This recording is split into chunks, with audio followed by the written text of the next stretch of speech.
Good evening, ladies and gentlemen, and welcome to this TESPN broadcast here at Aycock Stadium. I'm JJ Welcher.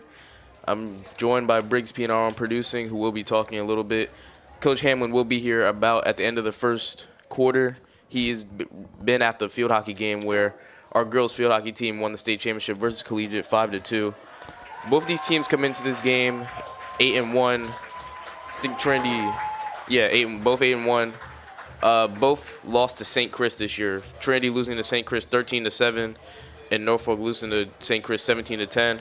I expect to see a close game. It is the playoffs, and I am anticipating a close game. Like I said, Carson Parks, I'm expecting a big game from him on the ground. He's been doing it all season, almost 1,000 yards, which you don't really see in the high school level. I expect this defensive line to get after it. They've been working all week very hard.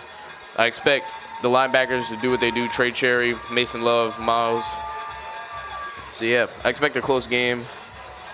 I think the refs will also call it pretty close as well. Maybe not as close as we saw last week versus Benedictine, but still no foul play, no horseplay, all that. So, like I said, expecting a good game. About 2 minutes to kick off. Titans just ran out of their locker room. Rocking the all blue this week. I think they've only wore one other time the entire season. Norfolk in the all white with the orange helmets.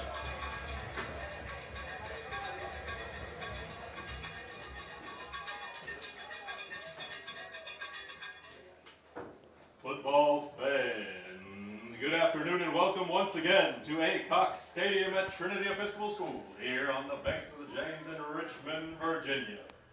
Today we have a VISAA semifinal matchup between the number 4 seed Bulldogs of Norfolk Academy and your Trinity Episcopal Titans.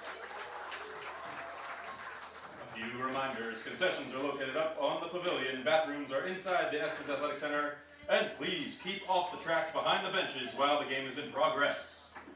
We ask at this time, if you're able, to please rise and move your caps as we honor America with the playing of our national anthem.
National anthem played there on the loudspeakers.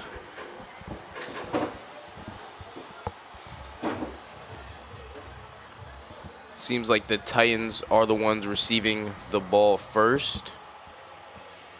And this Titans offense putting up 34.7 points a game throughout the entire season.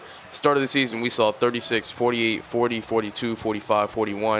And then we saw a little drop. They only put up 7 versus St. Chris, which was very concerning. But they bounced back the next week and put up 26 versus a very good Glen Allen team. And ended the season with 26 again versus Benedictine. So a very high-flying offense that I expect to come out here and dominate. But on the opposite side, Norfolk Academy's defense has only allowed 10 points a game this season. I think the most they let up was 20 versus Corrigan County. Yeah, 20 versus Corrigan County. So, obviously, his defense has been playing very well all season. So, like I said, 34 points a game versus 10. We'll see what happens in this game as Norfolk get ready to kick off.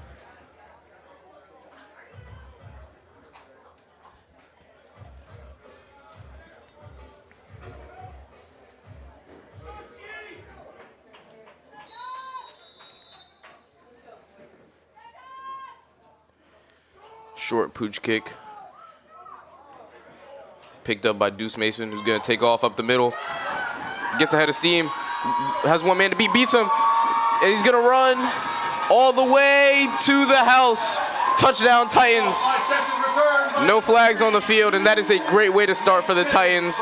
Number 3, Deuce Mason, has a bit of trouble picking up the kickoff as it was a low rolling kickoff. Picked it up and used that speed. He runs about a 4.5, 4.4 as a junior, and that's very good. So he used that speed to get up out of there on the sideline and put the Titans up 6-0 with only 13 seconds ran off this clock.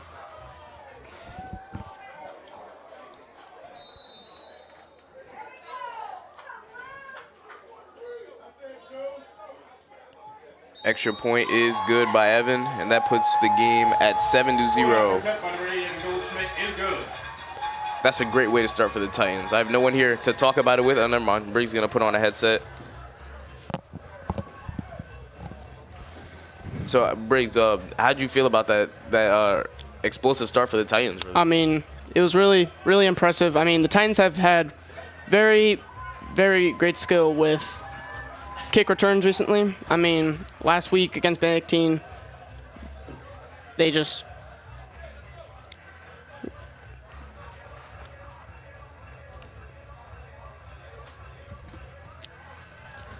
so basically the Titans kicked off against Benedictine and then forced a fumble out of them. Yep. They always good against kick returns. Yeah, like you said, great field positioning every single time. I think last week the furthest that they started back was like the 25. That's only off of a end zone kick. And I think every time they returned it, they got at least to the 30 or 35. So kick return has been working well all year. And this kickoff coverage, as you said, forced a fumble last week versus Benedictine and has not allowed a single kick return touchdown this entire year. And maybe not even a kick return past the 50. As we see Trey Cherry, see D-Fran, CJ all flying down. So let's see what they can do here. High kick by Evan Goldschmidt. Great tackle there. That was number 2. That was number 2. KJ Harris with the tackle, the corner, and the Titans defense is going to come onto the field. This Titans defense only allowing 12.3 points a game, while this Norfolk Academy offense scored 34.4 points a game. So once again, a very high-scoring offense and defense that doesn't allow much.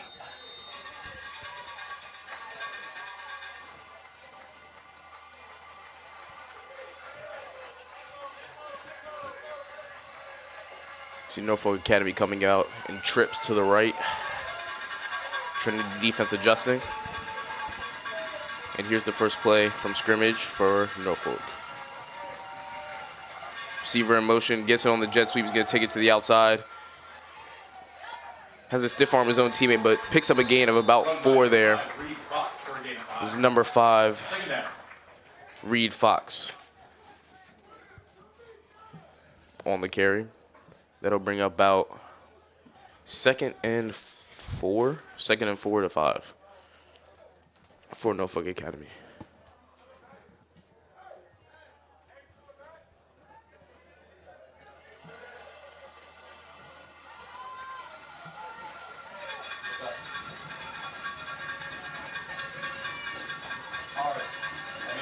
Norfolk Academy coming out this time with 2 wide receivers to the left, 1 to the right. Just inside the numbers, another jet. Fake the jet, hand up off the middle, and that's going nowhere. It's a great stop there by the Titans. Saw number 15 for the Titans. That's Ben Rosen in there on the tackle. Also saw number 53, Sadiq Pone, on the tackle as well. This will bring up a crucial 3rd down for Norfolk Academy. Right here, you don't want to go 3 and out and give the Titans offense a chance to control this game with only 2 minutes right off the clock here.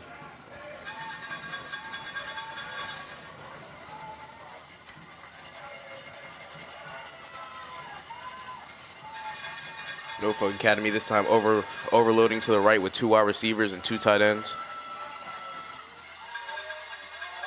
Outside run, breaks 1 tackle, but cannot escape the second one. Jack Brotherton with a great tackle. Was able to escape the first tackle by number 11, Mason Love, but like I said, couldn't escape number 44, Jack Brotherton. That's going to bring out the punting unit. A great defensive drive there for the Titans. Didn't allow much. Only allowed, I think, the jet sweep, which got them 6 yards. But after that, everything was stuffed. And now Norfolk Academy have to punt to number 4, DaVon Brown, who last week scored 3 touchdowns. And I think the week before that also scored another 3 touchdowns. So 6 touchdowns in the last 2 weeks is insane. So see, Norfolk Academy will not want to be punting him the ball, maybe aiming to kick it out of bounds. And like I said, punt straight up in the air, out of bounds. And the Titans will get possession inside of Norfolk's 50-yard line, going the other way at the 46. Very dominant defense start. Yeah, very dominant defensive start. I said at the start of this game that I thought the defensive line would be able to get a lot of push versus Norfolk Academy offensive line, and that's exactly what happened. You see they stopped the run up the middle, run to the outside. Defensive line was able to stretch out the play, and the linebackers came in and cleaned it up. So as me and you predicted, Briggs, that the defensive line is really controlling this game so far. First snap from scrimmage from the offense. We see DaVon Brown in the backfield. Overload to the right with 2 wide receivers bunched in.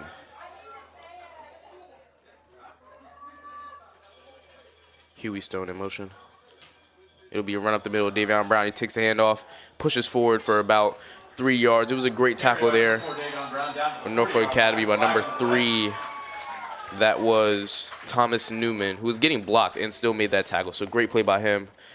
I think a little extra on the play by Huey is going to cost the Titans about 10 to 15 yards for a personal foul. After the play, personal foul on the Titans. So that'll cost them about 15 yards from the spot of the foul. And that'll move this down to, I think, 1st and 10. Since it was after the play, it might be 1st and 20. And since after the play, it might be a 2nd down. So 2nd and 20 here for the Titans. I think they will have to abandon the script here and have to go to a passing formation. We see a receiver already out wide. 2 receivers actually out wide for the Titans. So let's see what they do on this play.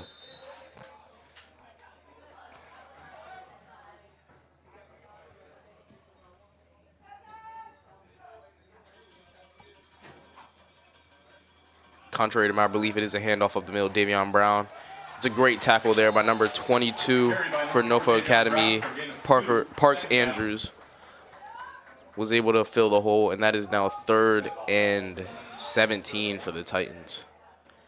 Very rough start to the offensive drive, but here we see Carson Parks coming back in to his usual position and DaVon Brown moving out wide where he usually is at. I think by this formation, Briggs, we can assume pass. Yes.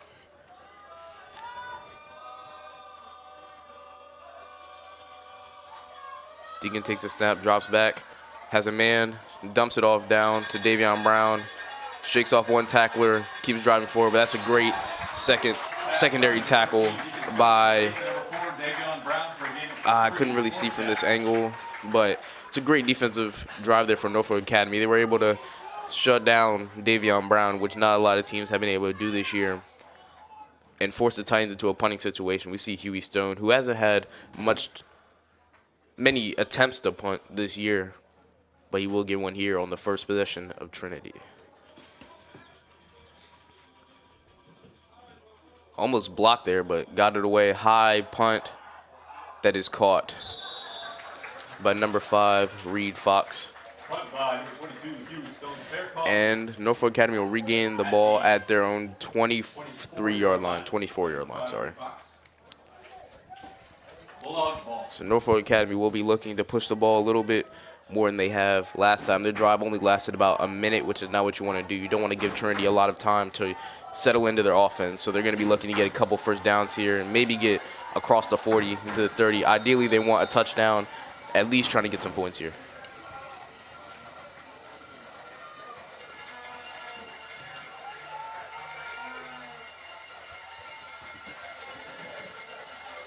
Norfolk coming back out in that trips formation, 3 receivers to the right.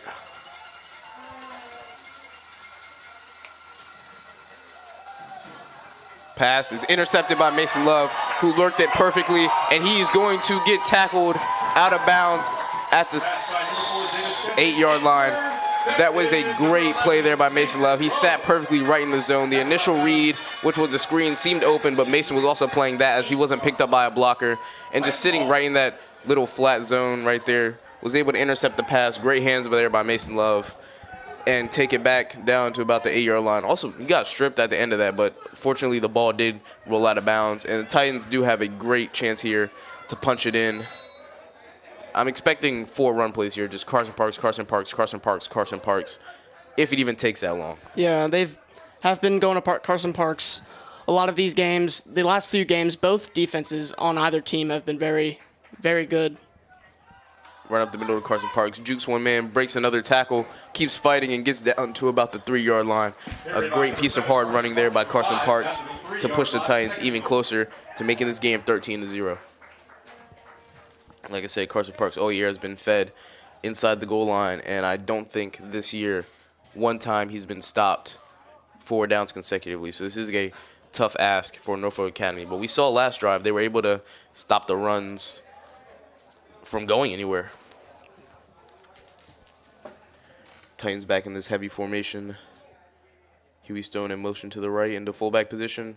Carson Parks takes the handoff right up the middle. He's going to drive, and he's going to be stopped at the 1-yard line. That's a great initial tackle there by one of the linebackers. I want to give credit to number 24, Henry Chisholm, but I'm not sure who made the initial hit. Saw him in there. But that's a great defensive stop there by Norfolk Academy, and it will be 3rd down at, I think, the 1-yard line.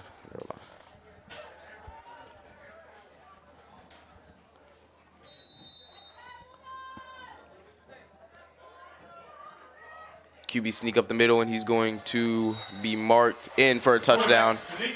Deacon Scogan gets a rushing touchdown, I think maybe his first or second of the year, and makes this 13-0 for the Titans, who are just coming out here and having a field day so far, especially the defensive side of the ball. Defense came in very locked in, having 2 stops so far. Norfolk Academy's defense is doing very well too, stopping Carson Parks, which is hard to do. As he always, like you said, he always falls in forward, getting those extra yards. Yeah, Coach Wally has put this mindset into the players that we need stops. We're not going to let the other team score. He always wants to get a shutout, and this season he's had 3, could have had 4 versus Woodbury Forest. But yeah, 3 shutouts this season, and he takes pride on that. Coach Wally takes pride in that. And he's going to challenge the defense to keep this up. So great job for the Titans defensively. And, of course, the 2 touchdowns, 1 scored by Deacon Scogan on the QB sneak and 1 scored by Deuce Mason on the kickoff. So very unorthodox touchdowns for the Titans. Usually we see DaVon Brown touchdown, a Carson Parks touchdown, but 2 unusual touchdowns for the Titans. But points are points in this game. Any way you can get them, you're going to try and get them. Right, 2 very unique ways of getting a touchdown, but... See Coach Hamlin coming up now. Yo.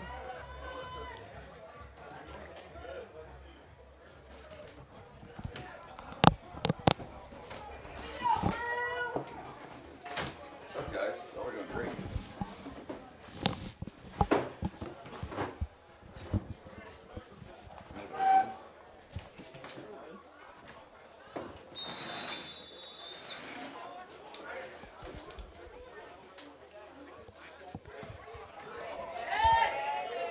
Evan Goldschmidt with a high kick fielded by Norfolk Academy and gets a little bit of a lane, but tackled there by number 18.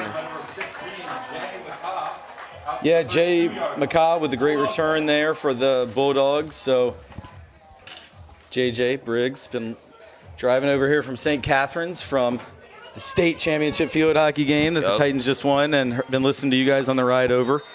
And pretty much a dream start for Trinity. Yeah, like you said, Deuce Mason's kick return touchdown that didn't feel the cleanest, but found a lane. And then Deacon Scogan at the 1-yard line on the QB sneak, which is, like we said earlier, I don't know if you heard it, but that's very 2 unorthodox ways that the Titans score their touchdowns. Yeah, great call. And the interception by Mason Love was huge. And Maddox Patrick knocked that one down. And, I mean, even just getting here, you can already see, like, the Titans are just flying around today. They know it's that time of year. It's tournament time, playoff time, winning time. And these Bulldogs, even coming in at 8-1, I'm not sure if they've seen the level of size and athleticism that Trinity provides. Yeah, and speaking of size, Mason Patrick, about 6'6", using his big frame to knock down that pass. Yeah, Maddox Patrick. Maddox Patrick, sorry. Not to be confused with his brother, freshman basketball player at Hampton Sydney.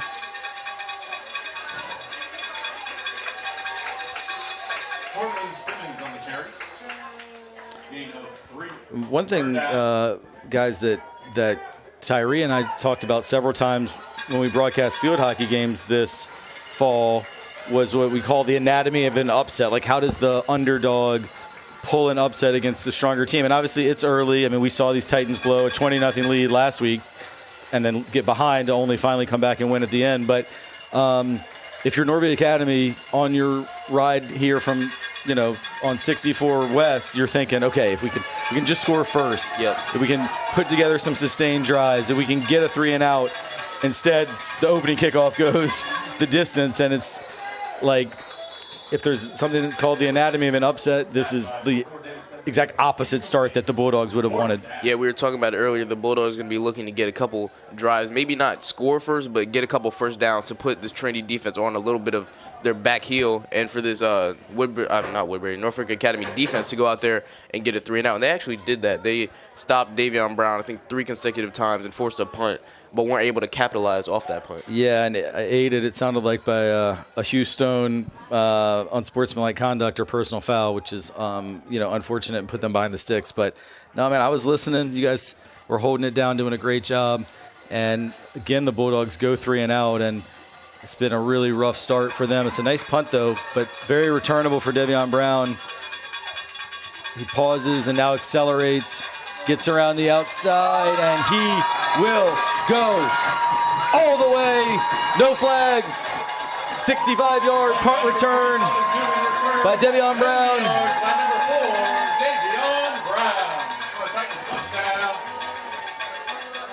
They're doing it. Special teams, defense with the interception, setting up the short field. Offense as well with the Deke Scogan score, but it's special teams again as DaVon Brown just paused, let his blockers set up, and then showed that 4-3 speed, getting down the right sideline to pay dirt. Yeah, giving DaVon Brown a high-flying kick is really not what you want to do. And if it's going to be high, it better be high enough to where your gunners can get down there and force him to fair catch it. Because if he has a chance to catch it, look at his surroundings, take in his surroundings, and make a decision. It usually doesn't end good for the other team. And like you said, that's DaVon Brown, 7 touchdowns in 3 games, which is very incredible. Yeah, exactly. And even the game before that, even in the one loss this Titan team has suffered this year at St. Christopher's, I mean, he had an 80-yard touchdown in that one as well. Yep. And he is close to 60 career touchdowns when you consider receiving, rushing, and special teams. I think he might have even had a pick 6 somewhere along the way in this illustrious career of DaVon Brown. I think it's fair to say probably the best football player that Trinity Episcopal School has ever had. And his recruiting would show that. So I was actually walking in with some Norfolk Academy students that made the trip up and just are arriving. And, again, a lot of time to be played. Maybe the Dogs have a comeback in them, but got to kind of be a bummer to finally get off what was a pretty long road trip and walk into Aycock Stadium and see your team is already down 21-0. Yeah, got to be a bummer.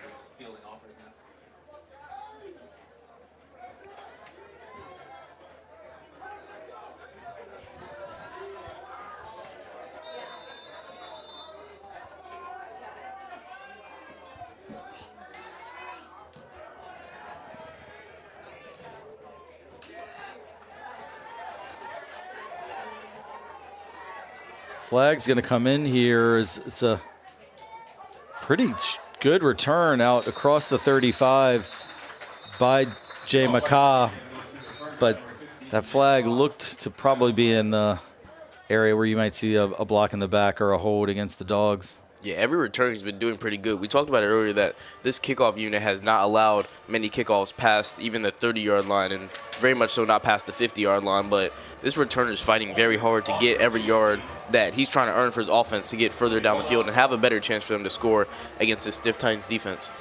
Yeah, and it was indeed a hold, and it's a bummer for McCaw because, yeah, I've been impressed with him seeing that one. And I also, yes, I saw the one before as well that he took out to about the 36. So he's quick, really lightning fast, but unfortunately for Norfolk Academy, a little bit right now in this first quarter, when it rains, it pours, as even the good return by McCaw is going to be negated by that holding penalty, and they'll take over at their own 12-yard line.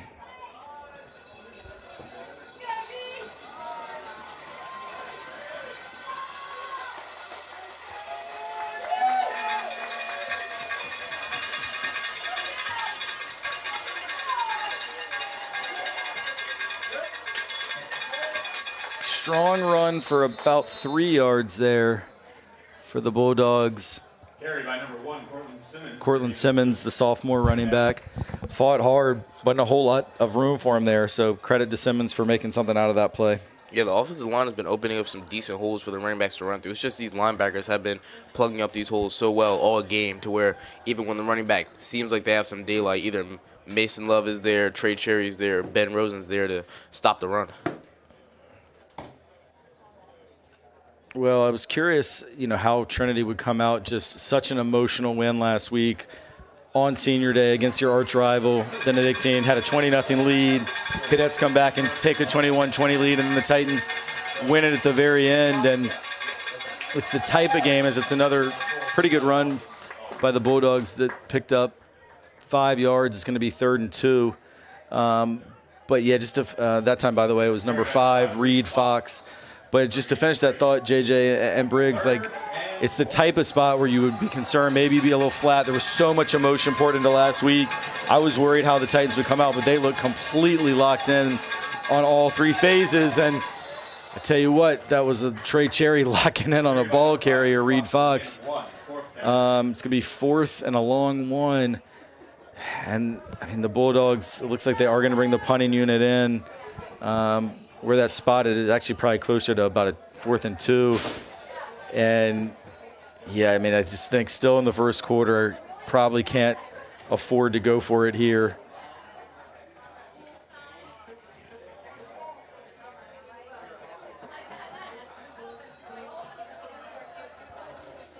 Well, now they go into a tush-push type of formation, and I think the Titans jumped off sides. And these are the kind of penalties that, Trinity, if they want to win a state championship, have got to clean up. Yeah, it was a great formation to run out of because nobody expects a hard count in that formation. We just expect a hat on a hat. And Michael Gibbs and I think one other person, maybe Jack Brotherton, jumped offside. I'm blaming Maddox Patrick because he's done it several times this year. He didn't do it that time. I still want to blame him. But, great job by NA. They were at a position there where I was even thinking, do you think about going for it, even at your own 20? They bring the punt unit out, but then went into a tush-push type of formation. And like you said, JJ, hard count. A couple of D linemen jumped, and now it's a fresh set of downs. 1st and 10 for NA. And if they do come back and get back in this ballgame, you'll have to mark that as a really key play. As Cortland Simmons runs for 2 yards. It's great pursuit on Maddox Patrick on the back end, starting from the left side, defeating his blocker and running all the way around to the right side to make that tackle from behind. Briggs, I want to ask you and JJ both, but I'll call you in on this one first. These all-Navy uniforms for Trinity, I think they're new this year, and they had only worn them once before in the Woodbury Forest game, which is probably the most complete game Trinity played all year, beating the Tigers 40-7, a very good Woodbury team. Just curious, what do you think of the all-Navy unis with the green hats? It's very simple, but it's very clean. I like it.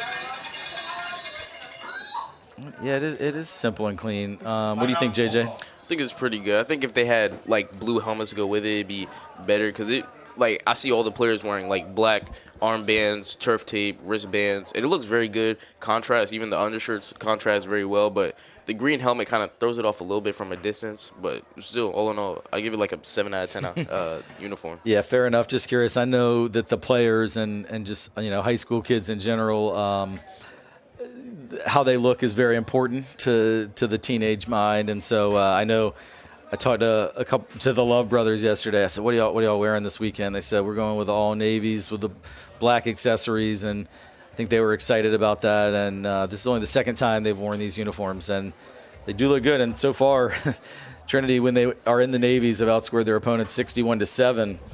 So they've seemingly brought good luck as well. My favorite color is green, so. But, I mean, that's a nice thing for, this school having green, blue, and white. It works. All right, back to more important things, the on-field. And after that timeout, it's going to be 2nd and 8 for the Bulldogs. They look for a screen pass. It's completed to Cortland Simmons. Big hit. I believe that was Khalid Rayner with the big hit. And honestly, I thought a really good job by Cortland Simmons to hang on. I mean, Rayner popped him, and I thought the ball might be jarred loose, but Simmons did well, and it ends up being a 6-yard gain. We'll bring up 3rd down and 2. Yeah, and credit to Trey Cherry, who's been flying all season, really, and end this game as well to just trip him up, because I think if he had a full head of steam, he could have gone for 15, maybe even 20 yards on that run. Yeah, Trey Cherry got a little bit of a shoestring there, put Simmons off balance, and then Khalid Rayner finished the job.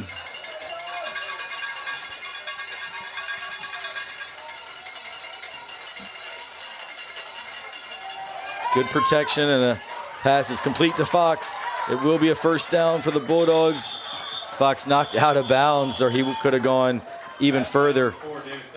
So it's just short of midfield, and David Stedman, the senior quarterback, Sewanee, baseball commit, completed the pass there to Reed Fox for a gain of 16, I believe, and a Bulldog 1st down. Yeah, it was a great play call there. The Titans sent the blitz, hoping to get some pressure, and in man coverage, the running back isn't accounted for on that play. He just leaks out. Josiah Walker and number 2, KJ Harris on that play just forced to make a decision, either go with a deep pass or try and come back to the little flat route. This time it's a handoff to Cortland Simmons. He's thrown for a loss of 1 by Mason Love.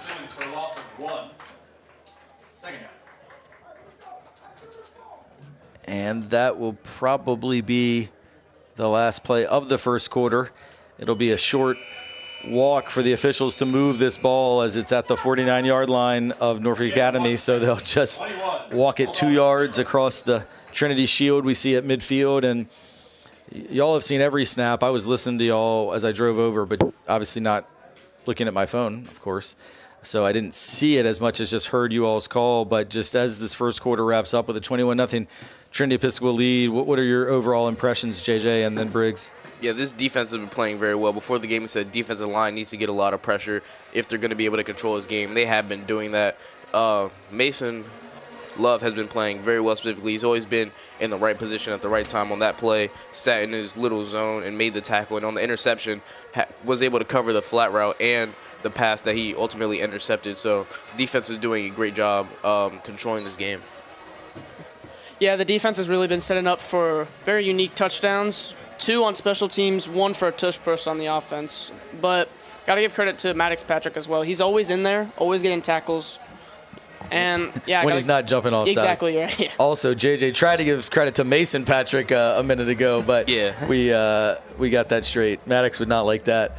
And then, I'm looking at Norfolk Academy's stats. I mean, they come into this game, they average 34.4 points a game offensively.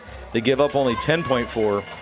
And Trinity Episcopal comes in averaging 34.7, so pretty much same on offense, and give up 12.3. But I think this is where the schedule shows the difference. The Titans have just played a much more Division I teams, couple good public school teams, as that pass on 2nd and 10 was incomplete.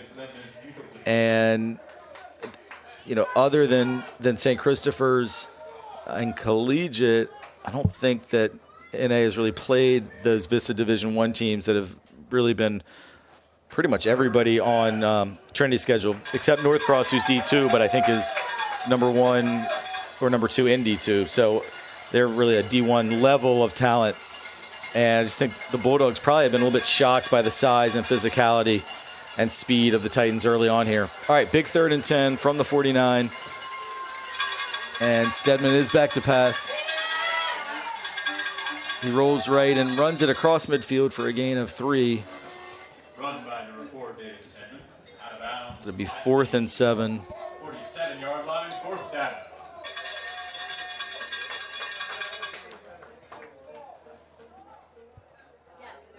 See Coach Wally taking off some more outside linebackers for Big Mike and Sadiq Pone, so I'm expecting them to sit to maybe in the zone and send maybe one extra linebacker here instead of sitting into like a non-blitzing zone and only sending 4. Yeah, good call, JJ, and it is a little trickeration on the 4th and 7, and unfortunately for the Bulldogs, Davis Stedman lost his footing, and they did the direct snap to Reed Fox. The quarterback Stedman came in motion, and they hit Stedman, and looked like they sent receiver Parks Andrews long, and he was in behind the Trinity defense. Now, I don't know if Stedman could have gotten it there. He had some pressure bearing down on him, but it looked like as he planted to throw, his feet just gave way, and it's going to give great field position to Trinity.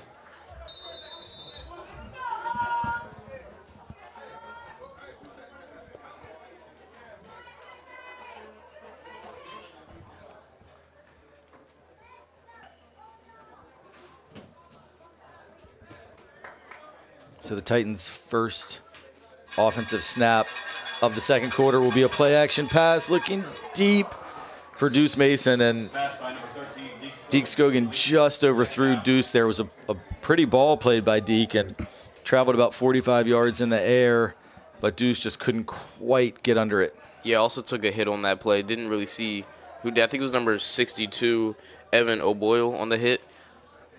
But yeah, it was a great throw. Like you said, it had spiral, had the distance, obviously, just didn't have the accuracy on point. 2nd and 10. I like the play call, though. Let Deke air it out a little bit here with this 21-0 lead.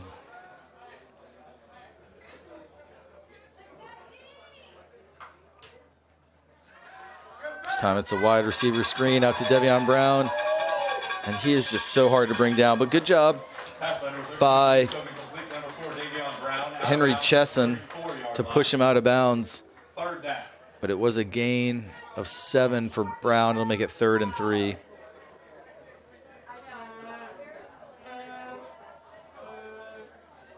One thing you've talked a lot about this year, JJ, is how Carson Parks always falls forward. But even on that one, I mean, Brown was first contacted about 6 yards from where Chesson ended up finally pushing him out. He's just so strong. And there is Carson Parks right on cue, falling forward right on cue, making us look smart up here as Carson Parks gains the first down with a 5-yard gain. Yeah, it's a tough piece of running there. Took the initial hit, fought it off, and got that arm through the defender to reach the ball out and get the first down to keep this drive going for the Titans.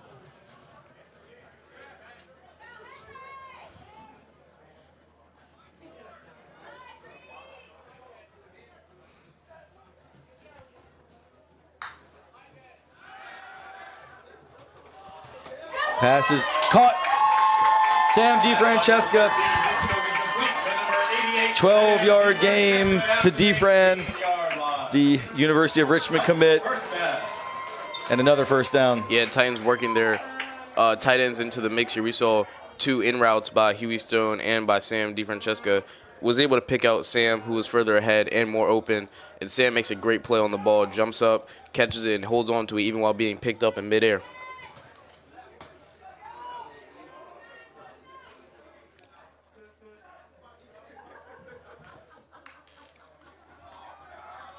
Handoff to C.J. Gray. C.J., I'm not sure his knee ever hit, but they are going to whistle him down after a 5-yard gain.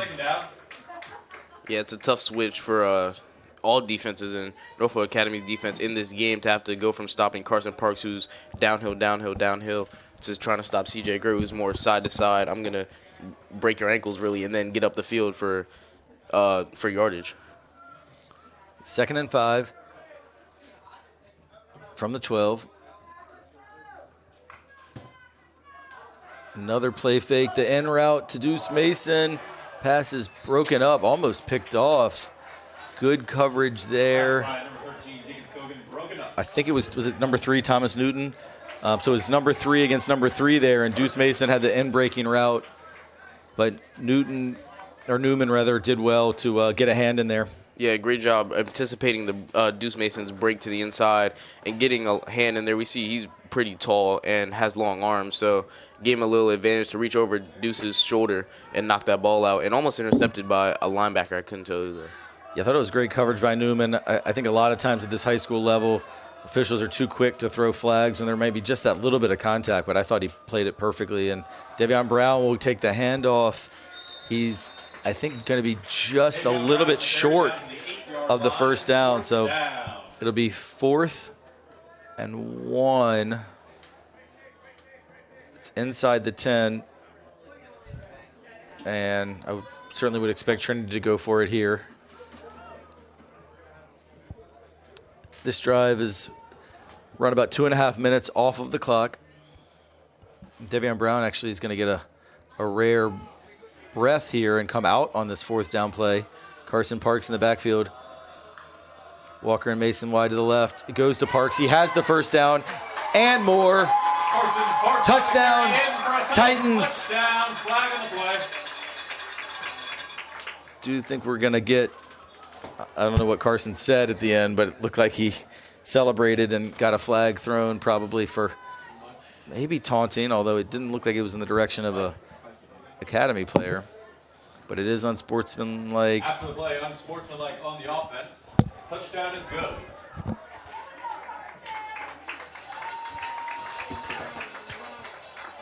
Yeah, it was a great play there.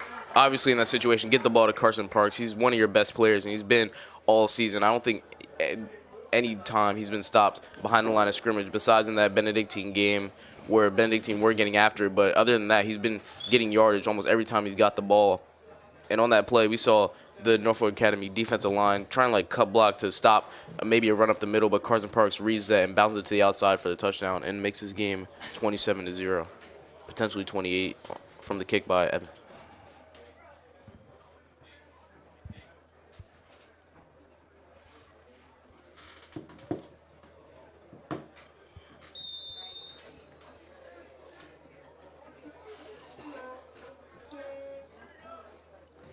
The kick is good by Evan Goldschmidt. So he's 4 for 4.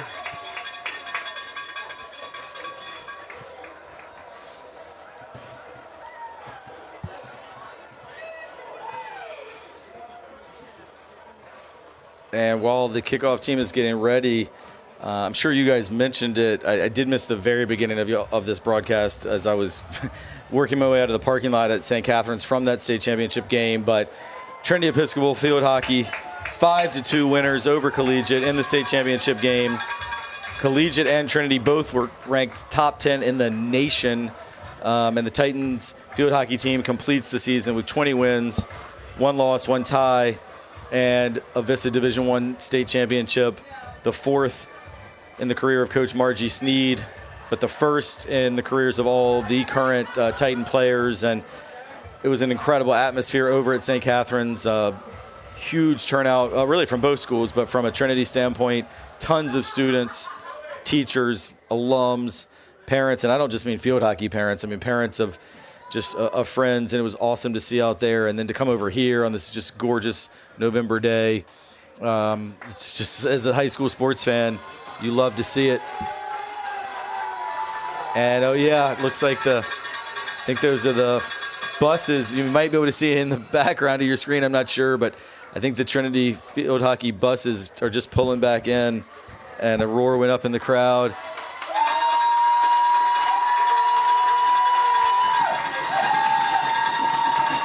And if you hear that roar, it is the buses pulling up. That's a cool moment for sure. As the kickoff by Goldschmidt, of course, it was a 15-yard penalty, so fielded by the Dogs at about the 18-yard line, and they bring it out to the 38. Welcome back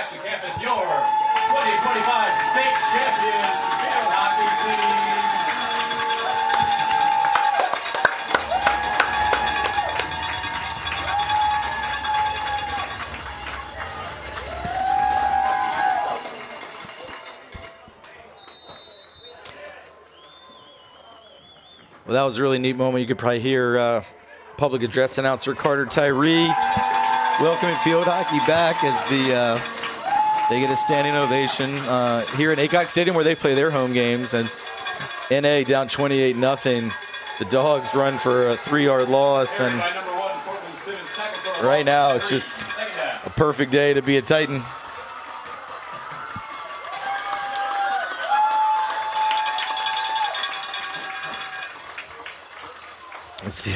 Field hockey brought the trophy over to their student section. I don't think you can see that on camera, but just as someone who's in this community, really beautiful moment to see.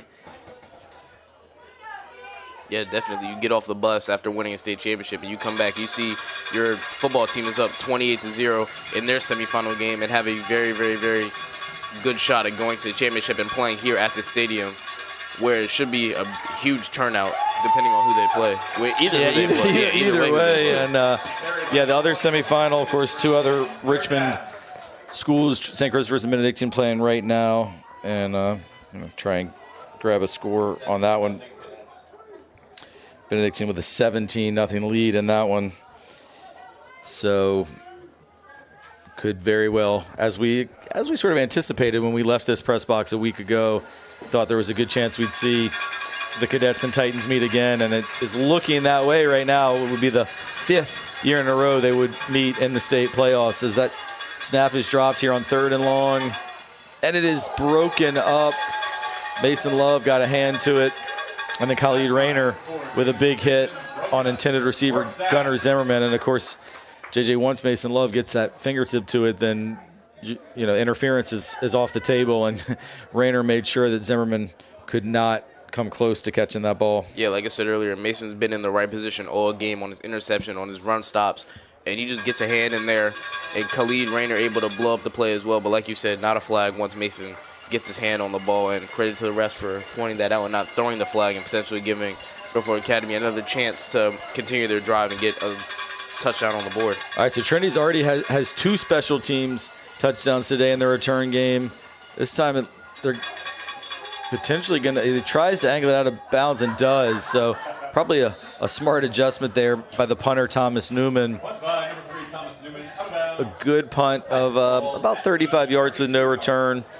Almost hit the side judge over there, had to duck out of the way, but good job by Newman. Unfortunately for him, he probably wishes he had done that on the previous punt. Yeah, great job, like you said. Angle out of bounds, just learning from your mistakes. You saw that DaVon Brown took it to the house in the angle once again where he probably should have gotten tackled, but once again used his speed to get out and score the touchdown. So you just say, all right, I'm going to kick it out of bounds. I'm not even going to give him the chance to do something sensational on this play. And now it forces the Titans offense to do another drive, which they've only had one good drive this entire game, really. Yeah, offense hasn't had to do a whole lot in terms of long drives. Good run. C.J. Gray. He could go all the way. DaVon Brown throws him a late block, and it is a touchdown. Titans, C.J. Gray. Touchdown. 65-yard run by Gray. One play, and it's now 34-0. Extra point pending. Yeah, like I said, the two-headed monster, really, C.J. Gray and Carson Parks, with even different play styles, is still very effective. If that was Carson Parks, he probably would have just took it up the middle, keep running, and still have broken that. But C.J. Gray, on the other hand, is going to get to the outside and just outrun everybody for a touchdown. It's like a thunder and lightning type of combo. Carson Parks is the thunder. He's going to run through your face. He's going to tire you out. And then C.J. Gray is going to come in as the lightning, which strikes after the thunder, and is going to run just all the way to the outside and get to the end zone. And that's just a great, really recruiting and coaching there to notice that I have these two running backs who can work off each other that well and know how to use them one after another. Yeah, and I'm so happy to see CJ be healthy again. He went through that, I think it was a hamstring injury in the middle of the season, missed, I think, 2 games. He was limited in the third, and once he's healthy, you can see his speed there. Also, I want to give credit to DaVon Brown. I mean, your All-American is out front blocking on that play and gave him that final crucial block for him to get in the end zone. So DaVon Brown has put the ball in the end zone himself so many times in his career. around 60 touchdowns for him, but that one potentially doesn't happen without that late block. I mean, CJ would have taken it inside the 10, but there was a tackler who had an angle, and Brown was able to knock him out of the way so that CJ could go in untouched for the 65-yard score. And that's another great thing about this team. There really is no egos. A great player on another team may have been like, he got it. He can get into the end zone. But DaVon Brown's like, nah, I'm going to go help my guy and help him get into the end zone so we can be further ahead in this game and have an even better chance of going to state championship, which at this point, 35-0, I think we can say their odds are looking very, very, very good. Very, very good, JJ, for sure. Good kick by Evan Goldschmidt. It is fielded by the Dogs at around the 12-yard line. Returned across the 30. Kickoff by number 80, Evan Goldschmidt, returned. And it was Reed Fox with a return, and if there's, been one bright spot for Norfolk Academy, that their kickoff returns, they have brought them all, I think, past the 30, other than the one where they were penalized that pushed them back. But the bad news is if you're having a lot of times of returning kickoffs, you're giving up a lot of scores.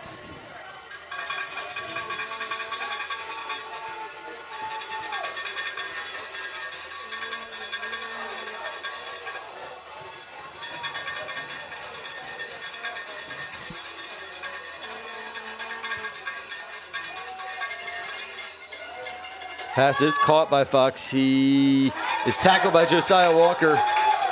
Nice job by Josiah. Looked for a minute like Fox might get away, but Josiah hung on tight and slung him to the ground, and all that work that JoJo puts in the weight room paid off there. Yeah, we usually see DBs in the flat situation versus a running back try and dive at the ankles to just send the the running back either off his feet or to the ground. But on that play, Joe stands tall and brings the running back down really higher than most people would expect Josiah Walker to tackle.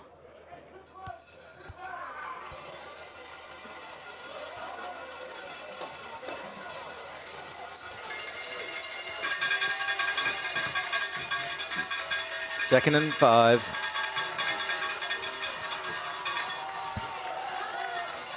Play action pass is caught. First down and more. Good gain for Norfolk Academy. Thomas Newman. We've seen him in pass coverage. We've seen him make punts. And here we see Newman with the reception for about a 17-yard gain and a Bulldog first down across midfield. Yeah, credit to the play caller. They're catching the blitzes and they're rolling out to the other side where the blitz is coming from. So no matter which side that the play or no matter which side the blitz is coming from, it's always on the backside. So the quarterback has time to roll out and pick out his target. With the DBs running downfield trying to cover deep routes, the flat route is always almost always open.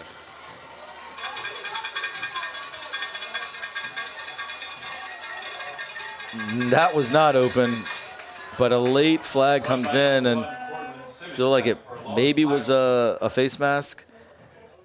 It was Ben Rosen that made the tackle for a 2-yard loss. It is a face mask in the 15-yard variety, so I guess Ben just got a little too high on that tackle. I think it was actually Sadiq who was the one with the face mask in. From up here, last week how there were a bunch of face mask penalties that we thought weren't face masks. Yeah. On Instagram, they posted a video where they had up-close shots, and I could actually see the players actually were grabbing the face mask a lot more than we thought. So up here, it is a little bit hard to tell, but from that close angle through the lens of the camera, there actually were a lot of face masks that the refs got right. So credit to the refs for getting it right. Yeah, no, good call, JJ. And yeah, there's so many different, a lot of different footage from last week's Benedictine game. A lot of professional photographers here and a lot of different angles, and they can see some things we can't. Like, for example, Mason Love's final pass breakup. I couldn't tell from here. I thought they'd caught it at first, but it was clear on replay. All right, big shot down the field to Newman, but Josiah Walker was with him step for step. Excellent coverage by Josiah Walker. Yeah, textbook coverage, running step for step with his man, who is a lot taller than him. But we've seen that time and time again. Josiah Walker guarding taller receivers on the outside. Usually you have your shorter corners on the inside. But Coach DaVon Brown's like, nah, I trust my guy. Since freshman year, he's been like, I trust my guy. I'm going to put him on the outside, and he's going to guard these bigger receivers that have the height advantage. But Josiah Walker playing textbook coverage, like I said earlier, to make sure that ball isn't caught for a touchdown. Yeah, I agree. Every week, opponents try and pick on Josiah Walker, who is on the shorter side, but it rarely works, and this one comes his way again, and good coverage again by Josiah Walker. I giggled a little bit because he tried to intercept it, and that it was not close. But, that's what you're taught to make those play on the ball. But it just, Josiah, contorted his body and went up with one hand. But, buddy, I don't think Victor Wembanyama could have caught that one. But that's what, sometimes us little guys, you don't realize how small you are. All right, 3rd and 10. Twice now they've tried to go after Josiah Walker, and twice he has been up to the task.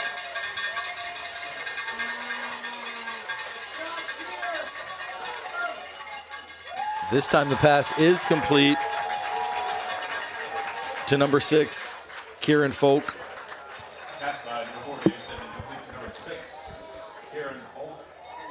It was a very strange route concept. They had an out route at 1 yard, an out route at 5, and an out route at 10. So it gives your offense many levels to work with. It gives your quarterback many options to throw to. And it just overloaded the Titans on that play. I think only Joe Walker and Khalid Rayner were in the area, and 2 cannot cover 3. So someone's going to be open. 4th and 3 after that 7-yard gain by Folk.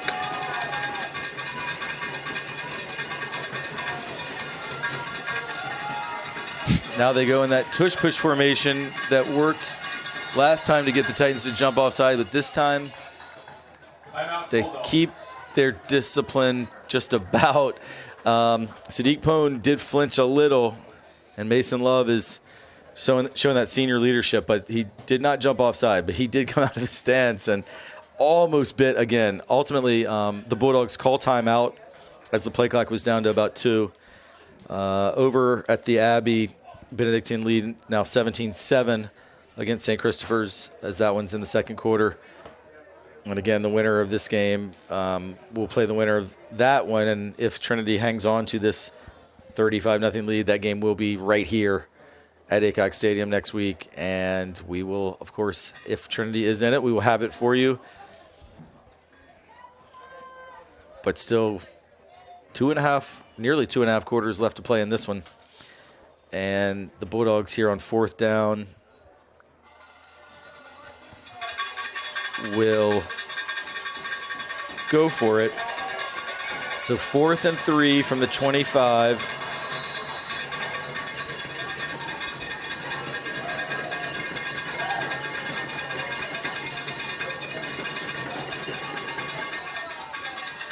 Steven rolls right, passes, broken up, and the Titans hold. Broke it up by number 9, Marquise Bullock.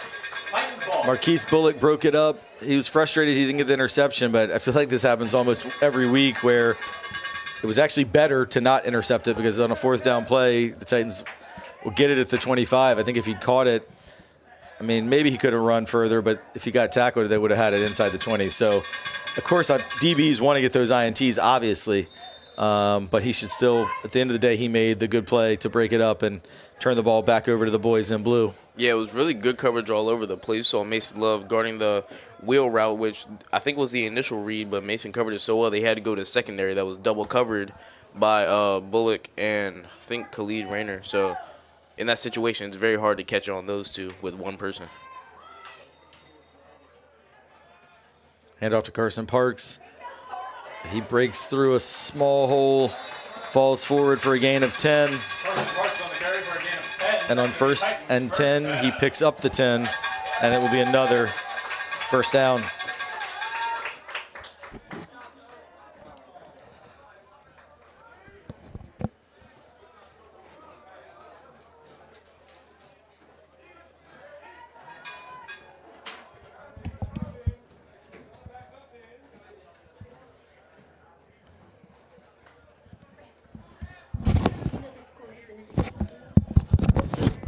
They're winning 17-7. Pass to Deuce Mason is caught. He's got a first down. He's across midfield. And finally, Deuce Mason is brought down by Reed Fox. That was a gain of 23 yards. Deke Scogan to Deuce Mason for a first down. That's the beauty of this offense. Really, anybody can run that route right there. You could have Deuce Mason out there. You could have DaVon Brown out there. You could have KJ out there. You could have Josiah Walker out there. We've seen all 4 of them catch those screen passes and go for big gains all throughout the season. One thing I'm noticing, so many of these Bulldog defenders also we saw on the offensive end, and playing two ways. It's a warm day, especially for this time of year, 70 degrees. That may be taking a toll as well. DaVon Brown, he's looking for him deep. Good job to break it up by Henry Chesson.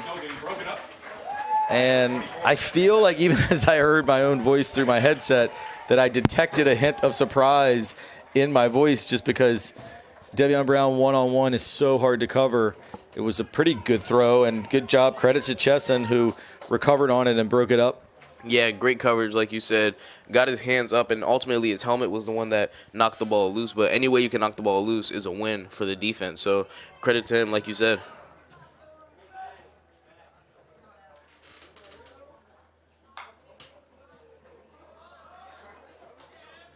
Carson Parks with a solid gain of 5 yards down to the 37. And, the reason I brought up how the Bulldogs at Norfolk Academy have so many two-way players is when you're behind like this, it just fatigue. It makes it so hard. I mean, there are a few Trinity players that will go both ways. Josiah Walker, DaVon Brown, some, and on the line a little bit, Miles Love. But most of the guys at the skill positions especially don't have to do that, and that's a real luxury at this level. Yeah. 3rd and 5. There is Josiah Walker playing offense in motion. They're going to throw it to DaVon Brown. He's got the first down. He was finally pushed out of bounds, but a great gain. It's a 14-yard pass completion from Scogan to Brown, and another Titan first down with 3 minutes to go until halftime. Yeah, great route concept there. You have someone going underneath in Josiah Walker, and then you have the overtop route, DaVon Brown. So the linebacker has to make that decision because they were in cover to coverage. So the linebacker cannot be able to cover both of those routes. And so the linebacker has to make a decision. Do I cover Josiah Walker? Do I cover DaVon Brown? And on that play, he picked Josiah Walker. So DaVon Brown was more open than he usually would have been. This time, Deke Scogan connects to DaVon Brown. Touchdown, Titans. DaVon Brown, and that is his 35th career receiving touchdown, which takes him within 2 of the all-time record for the Richmond Metropolitan Central Virginia Greater 804 area, and it makes this one 41-0. Yeah, I don't think Norfolk Academy came into this game expecting this. They expected put up a fight and to really compete and show that Division II teams can compete with the big Division I teams. But as we've seen so far, just like the depth of the teams is a big factor, and then where you're also pulling in your talent from is also a big factor. So credit to both teams for fighting hard and making this at least decently entertaining. My bad, I thought it was my phone. Forgot it was mine. Hey, Tyree, do you think I should try and get a field hockey player for the halftime interview? So they're going to put them out on the field. Awesome. Okay. I don't know how long even take. Dude, honestly, like, even after halftime, we could get someone on in the third quarter. Yeah, just talk about it. Yeah. I mean, Okay. it's more interesting. Should we do LG? I mean, LG to me was like the best player on the field. We just interviewed her. Anna. Pretty awkward.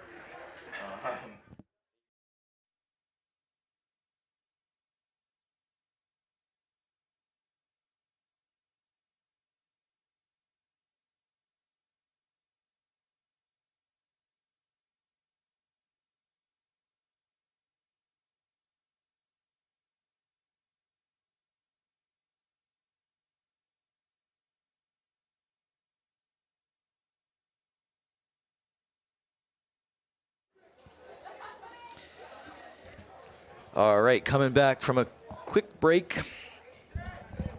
And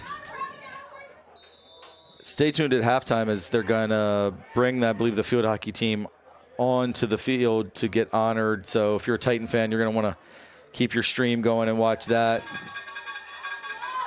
This is fielded all the way at the 1 yard line, and another good return by Reed Fox out to the 30.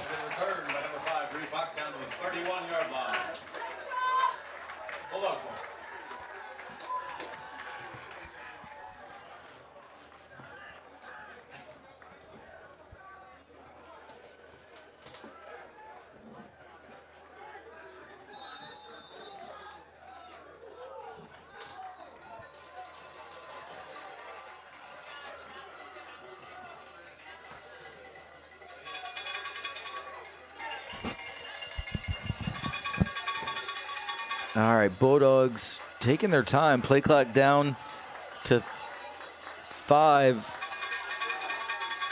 on this first play of the drive. Play clock down to 0, and they don't get it off in time. And look, I know it's hard. You're down 42-0. You're an 8-1 team that's had a ton of success. Haven't lost a game since September 19th, but as a coach, it's very frustrating to see. It's the first play from scrimmage. Like, you would think you'd have your guys ready, but I guess that's also where having these guys who play two ways and getting everything aligned. So it's going to be 1st and 15.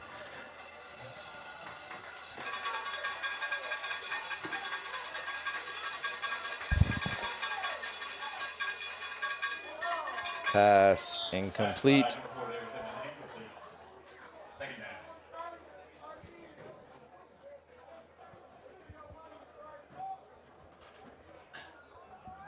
It'll be 2nd and 15.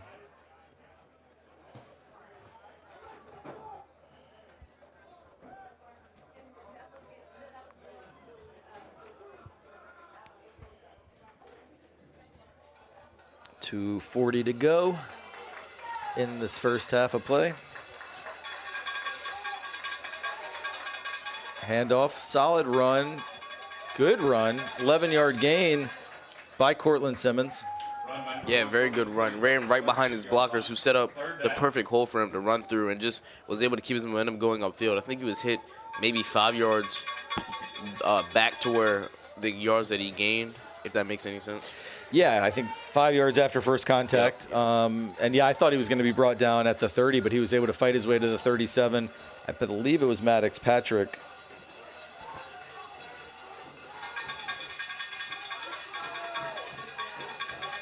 And on 3rd and 4, they hit the crossing route. Long gain. It's number 14, Ryder Rain. Down to the 38-yard line for Bulldogs first down. And that's probably the biggest play from scrimmage that I think that the Bulldogs have had today, is that play covered about 26 yards.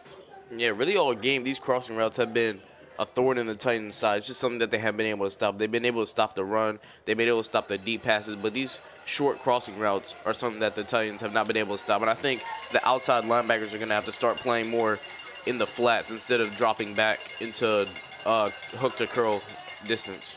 This time he rolls left, and that was an excellent throw, rolling left by Davis Stedman. And Reed Fox probably would like that one back as he hit him right in the numbers, and Fox couldn't quite hold on. There was a couple Titan defenders maybe blocking the lane and maybe kind of hopped up on Fox quickly, but it was another good route concept, and they were able to get Fox open for what would have been, I think, another first down as NA tries to get on the board before halftime. Yeah, just overloading one side and making the Titans make decisions, or making the DBs make decisions if they would rather trust their safety over top to make a play on the deep ball, or if they're going to trust themselves to make a tackle on the flat route. And that's really what the Titans DBs have been making, like, been forced to choose all game. This time they reverse it to Reed Fox. He breaks the tackle. He's got a first down and more. Great run by Fox. That was a 13-yard gain. And Norfolk Academy back to the 25 of Trinity. They were at this exact yard line on their previous drive, but ended up going for it on 4th down and not getting it. Stedman with a pump fake. His throw is going to be short, but flags come in, and it's going to be pass interference on KJ Harris. Yeah, I think that's a good call. There was really on him the entire way. Never got his hands off and kept that left forearm into the wide receiver's side. Had his right hand up, but that doesn't do much in that situation. You're still pushing the receiver away from the ball. I think if he turns his head, gets his hands off the receiver, he can make a play on that ball. It wasn't necessarily a good throw. He definitely could have made a play on the ball. Yeah, and we've seen, a number of pass interference calls throughout the season, not just on the Titans, but also teams interfere with Trinity receivers a lot too, especially DaVon Brown. And one thing a lot of times I hear fans yell when a flag is thrown, "Oh, it was uncatchable, it was uncatchable." Well, in high school football, that doesn't matter, as opposed to in the NFL. If a officials deem it's uncatchable, they can't throw the flag. But because that one was way behind the receiver. But, yeah, if KJ gets his head turned around, he actually might have had a pick. They run it to Simmons for no gain.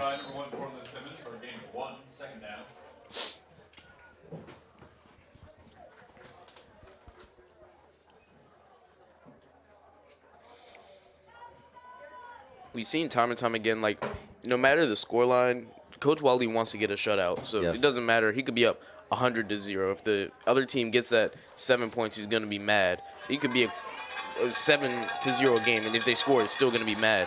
So we've seen the Titans have a lot of stops inside the red zone, and that's just because Coach Wally is putting in this mindset, like, we need to have the shutout. Going for the end zone, it is not going to be a shutout for Trinity because it is a touchdown.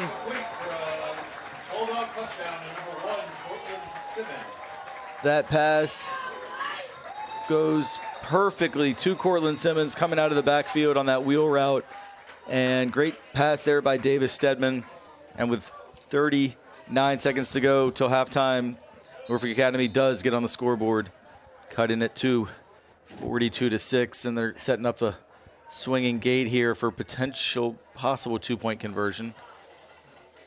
Yeah, it's a great play call. They recognize that. It's like they will kick it now. Sorry, JJ. It's all good. That Ben Rosen is more of a run-stopping linebacker, and so they just leak out the running back on the pass, expecting the blitz, and hit him in stride for the touchdown on the sideline. The left-footed kick is good. By Henry Chesson to cut it to 42-7. And so Trinity will get it back with all 3 timeouts left if they want to try and push and get one more score before the half. And based on how special teams has been so far today, you'd expect a possibility of very good field position as well. So we'll see if they choose to push it to try and get that one more touchdown on the board, or are content with the 42-7 lead to just maybe run one play and go into the locker room.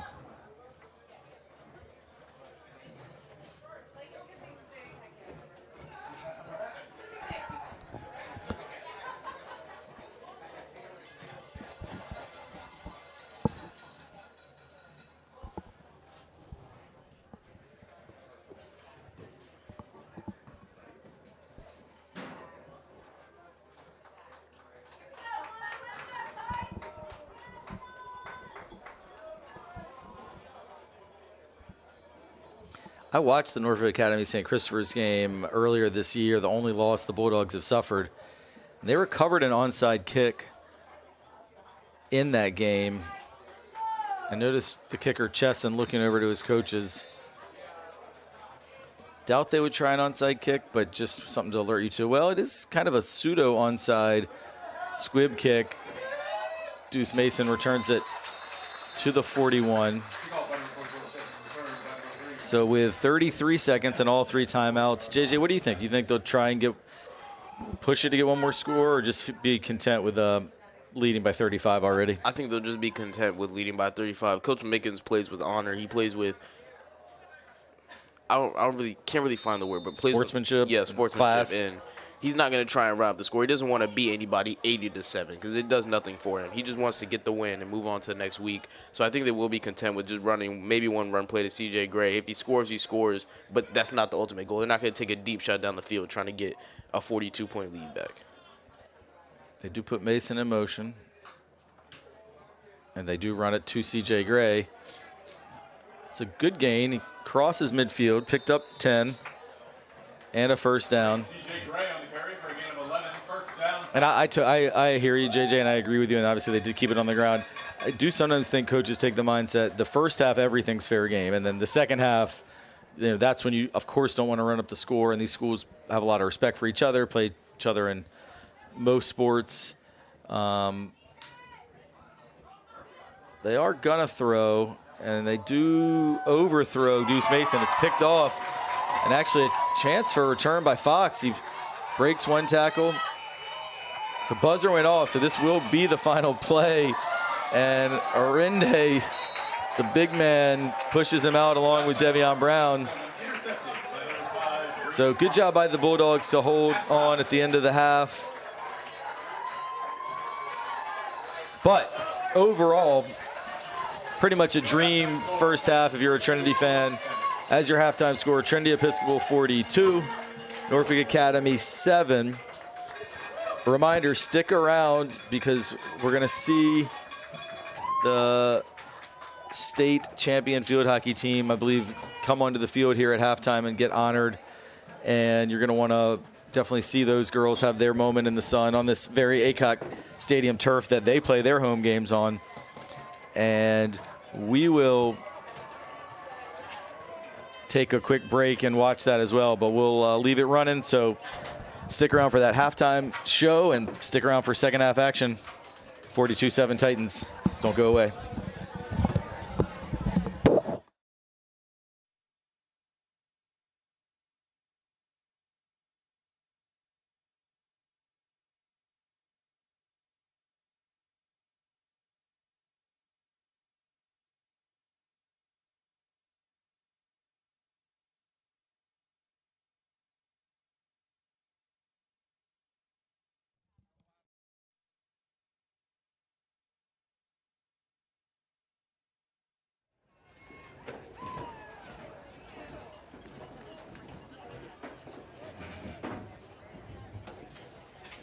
Fans, a moment of your time as we ask you to turn your attention to the field.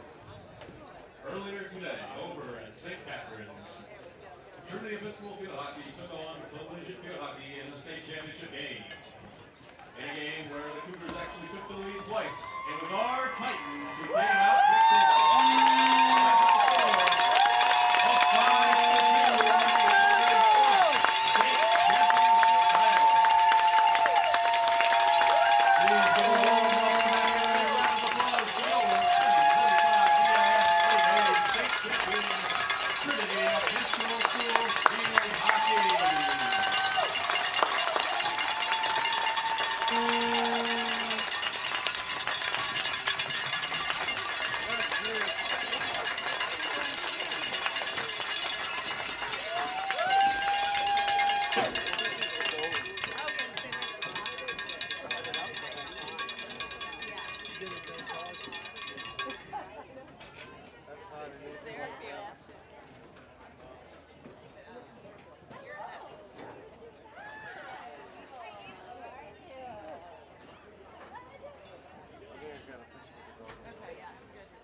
I told DaVon that I'm like, DaVon did a good job with his speech last night. He goes, you were there? And I go, that's the same thing. You're here? Yes, I was invited. Francesca told me I could come. Oh, you're here? Thanks, Dan. I sent you that picture. You were in this. Yeah. I was like, I was waiting for the picture. Oh, watch on the sideline. Yeah.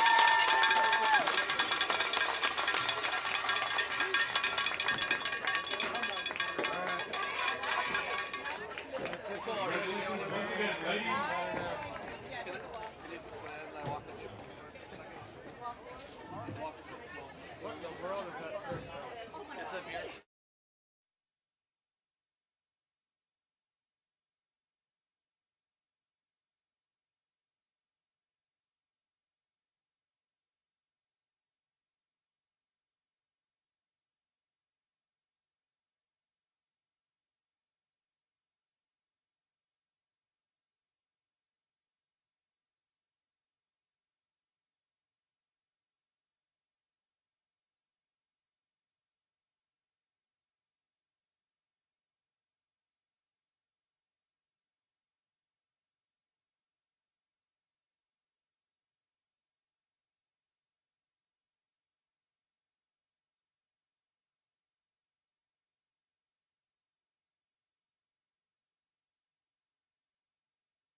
All right, welcome back.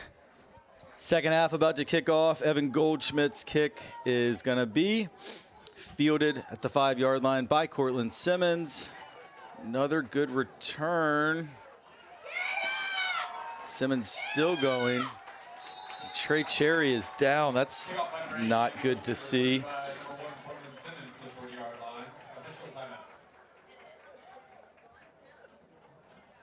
So as the training staff attends to Trey Cherry out there on the field, we are thrilled to be joined in the Aycock Stadium press box right now by two senior leaders of the newly crowned state championship field hockey team. It's been about 90 minutes, maybe an hour and 45 since you all won the state championship. It is Anna Reeser and Lila Grace Logan. And just have to ask you all, I mean, this is the culmination really of 4 years of hard work. And LG, I'll start with you, and then Anna, just how do you feel right now having accomplished your ultimate goal?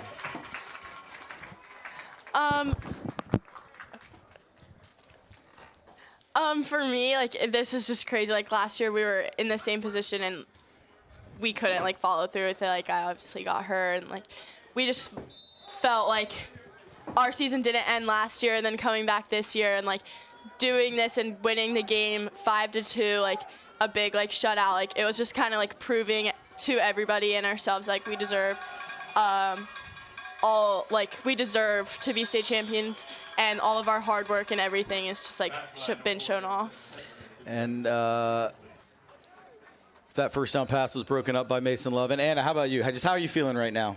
I'm feeling pretty good. I feel like it was kind of off the field, our team's really connected and the spirit is high, and we were ready for this game. And Anna, you play that defensive midfield role. You're always intercepting passes, setting up teammates, occasionally scoring goals. But today, 2 goals, including one that was just absolutely beautiful where you flicked it up over the keeper's stick, the very good keeper, by the way, who kept Collegiate in it, as a nice long run here for the Bulldogs. And finally brought down inside the 10 by Bullock, and by both Bullocks actually. But Anna, just, goal scoring is not normally your biggest thing, but you did it today on the biggest stage. And what was going through your head when especially that goal that I think made it 4-2, went in? Yeah, it was good. The energy was there, but I have to give credit to Olivia Francis because that was a beautiful ball that we had both seen, and then it was a beautiful split and the finish. Yeah, she hit you right in stride. Great assist by Olivia. And Lila Grace, you've been scoring goals by the boatload, especially in the last month or so. Today had one that was goal bound that I think maybe little sis just got a stick on right before the end. But just talk about your game today. You just look like you would not be denied in your final game as a high school field hockey player.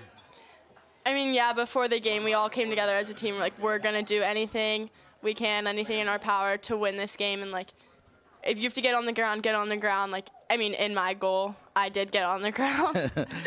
We all were just talking about that. We were there to do anything that we could to win this game.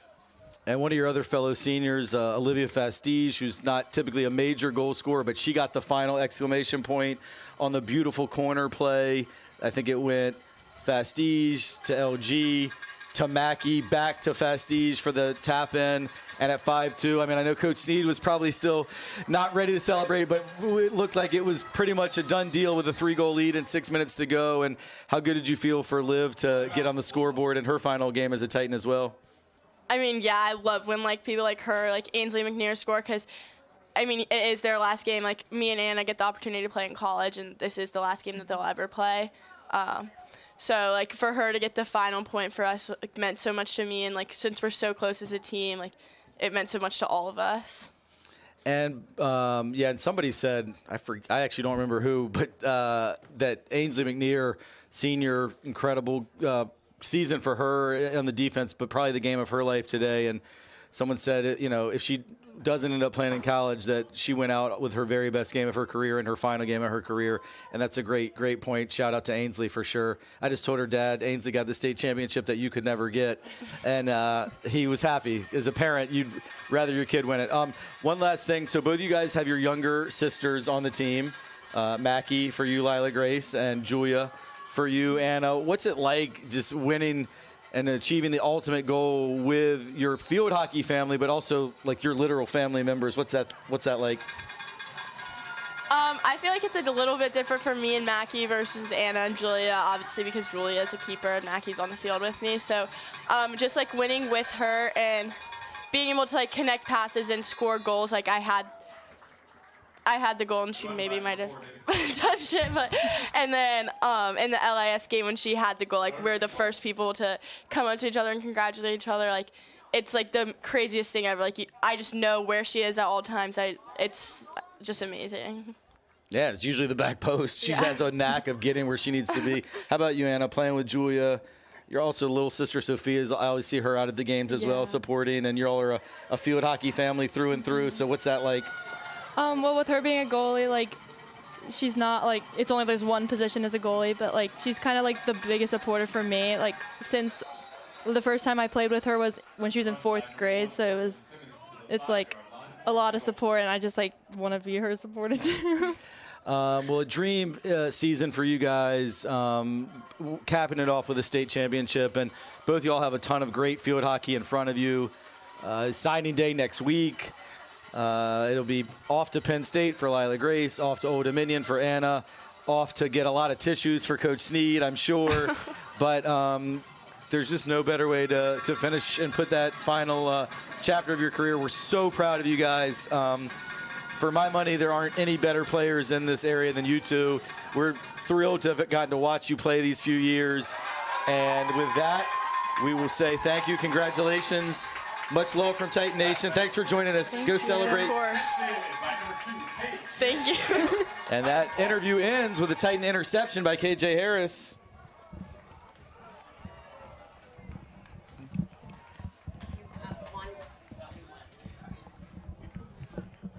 Take this one.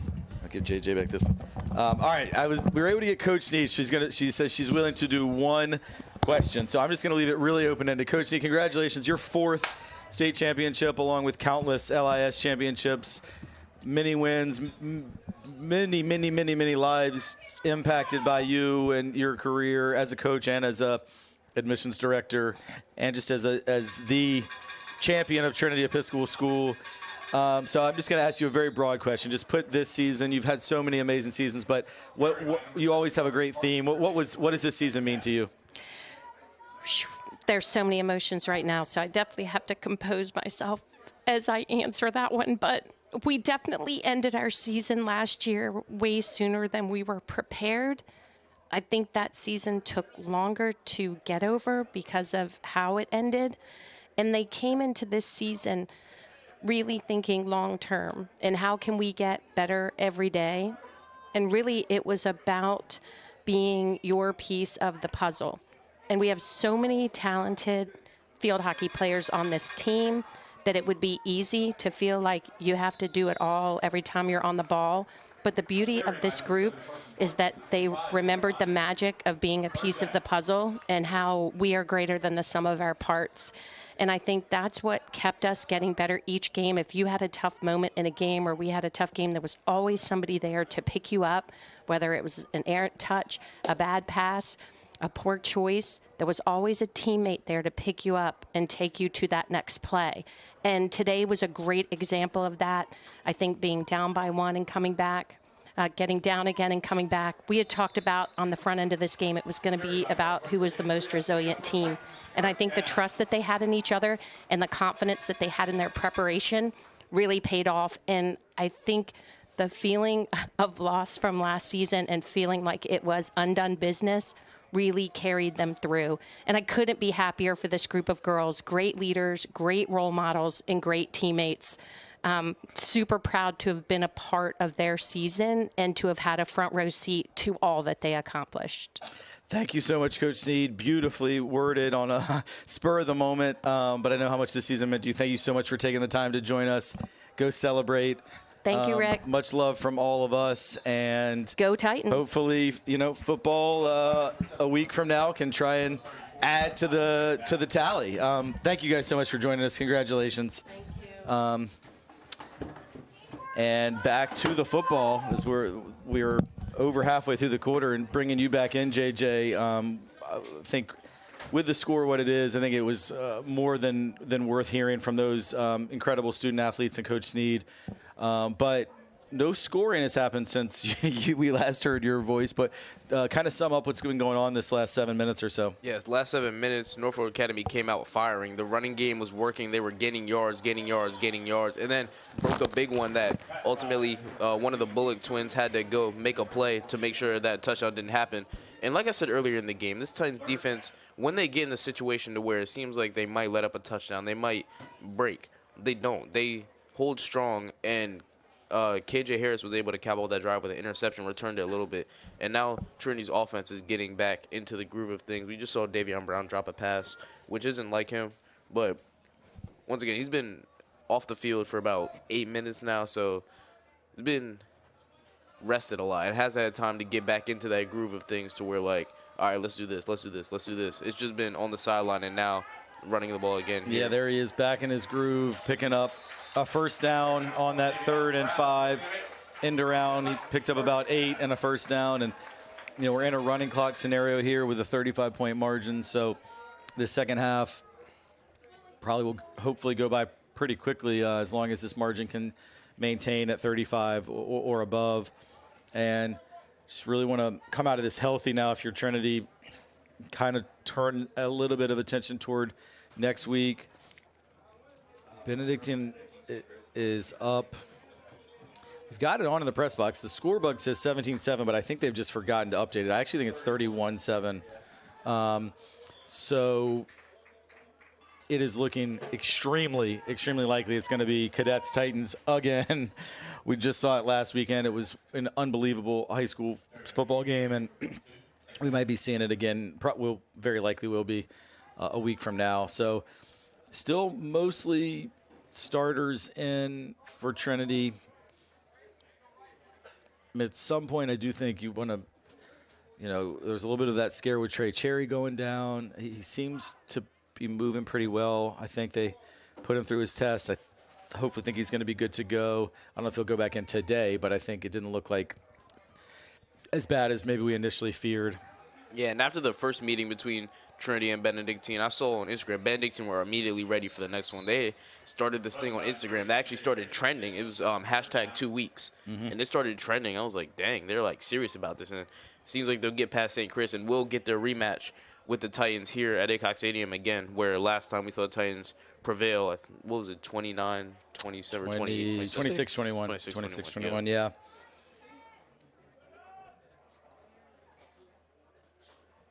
So it is going to be 3rd and 3.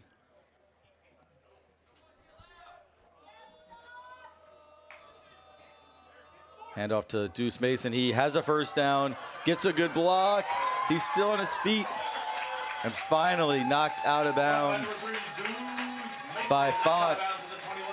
But that is a gain of 28 yards by Deuce Mason on the little end around, and clock keeps running. Yeah, Titans offense really does have the ability to switch depending on what's happening. We see them, if the outside run is getting stuffed, they'll go up the middle with Carson Parks. And if Carson Parks is getting stuffed, which he hasn't had the best game today, or as we usually see, they'll go to the jet sweeps, or they'll throw CJ Gray in and throw some tosses or some stretches. So the Trinity's ability to adapt to the environment is what's taken them so far in the season. This time it's Carson Parks picking up 4 yards on the play. And as the third quarter is nearing a close, the play clock and game clock are almost in sync, but I think they will have to get off one more snap before we move it down to the north end zone for quarter number 4.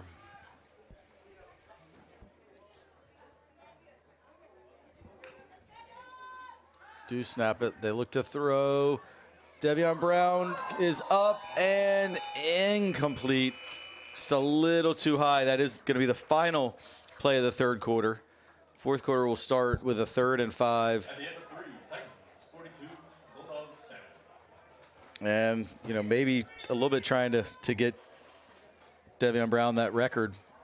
Yeah, I think that's the best place Deacon could have thrown that ball. Though. Double covered with the safety coming one way and the corner coming the other. You have to put that ball up high. DaVon Brown, I thought, had a couple or 2 hands on it, but obviously wasn't able to make the catch. Great defense by the strong safety and the corner on that play to make sure that DaVon wasn't able to get that touchdown.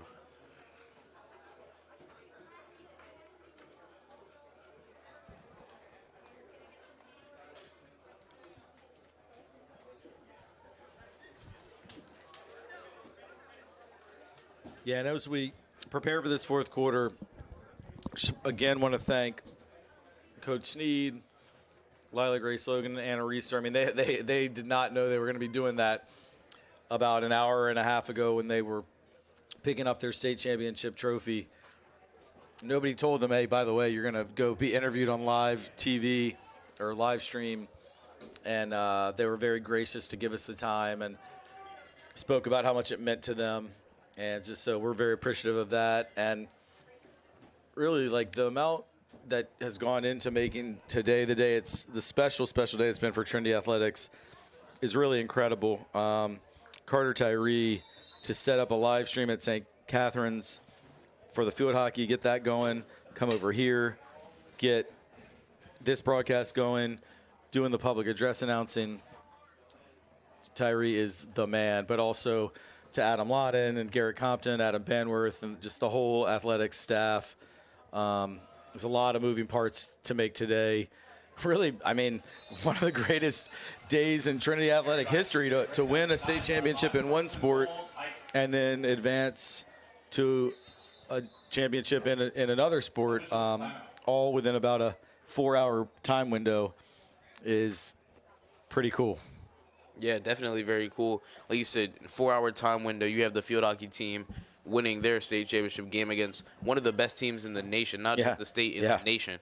And then you have the football team obviously up 42-7 and looking like they're going on to win or to win this game and go to the state championship.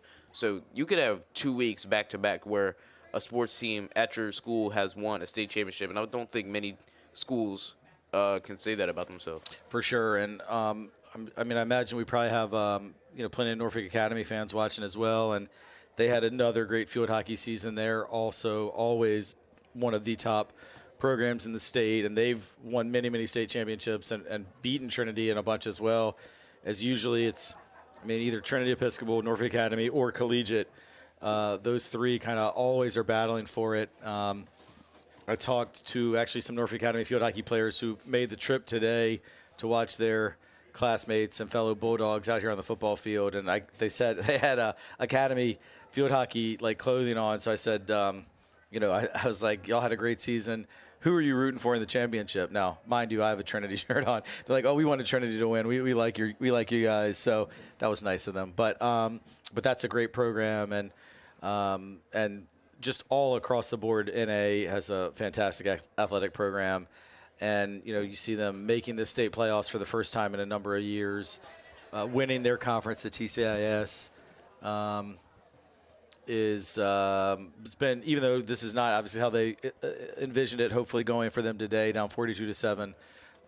Big credit to the Bulldogs for a fantastic football season.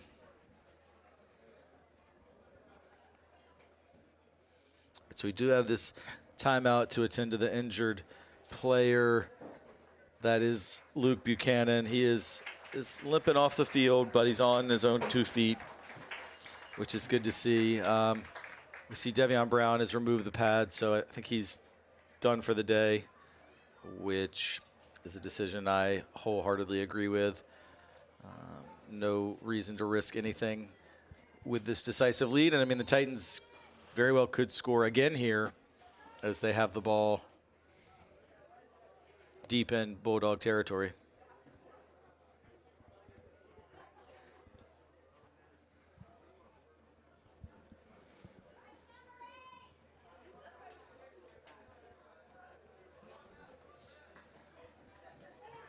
Another handoff to Deuce Mason. Good form tackle there by Cortland Simmons. We've seen Simmons be probably the most effective offensive player for Norfolk Academy as a running back, and also coming out of the backfield and catching some passes. And he made an excellent tackle there. That's a good football player, the sophomore. Yeah, usually you don't see many form tackles anymore. It's either diving to get the person on the ground, or as the big linemen like to do, grab up high and just sling you to the ground. But that was, like you said, that was a great form tackle on that end around from Deuce Mason.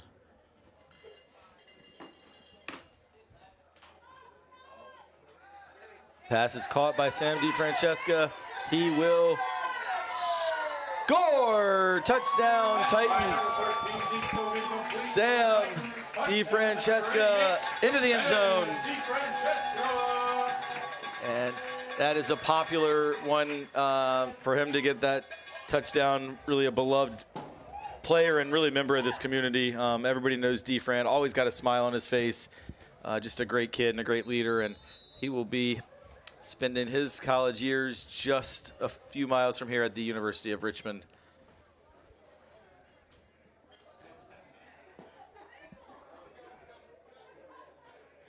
But Goldschmidt's kick is blocked. Good job as Reed Fox and Henry Chesson came around the corner. I'm not quite sure actually which one got a hand to it. They were both right there as they came off the right side as the Titans look, the left side defensively. Good job by NA, and they're still battling. Yeah, that was like a textbook block. Really came right off the edge, got his hands out there and hit basically all of the hand. That was a loud pop, so all the hand didn't really catch him in the body or in the helmet. So he said, great play by Norfolk Academy.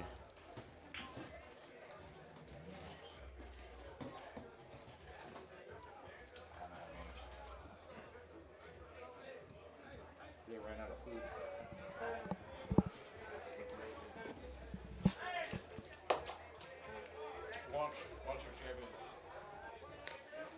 Snickers ice cream bar.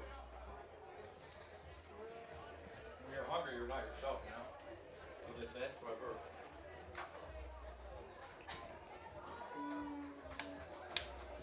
I turn my mic.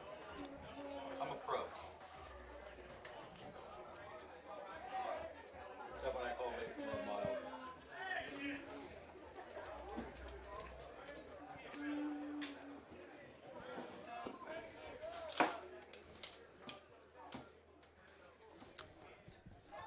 Get some ejections.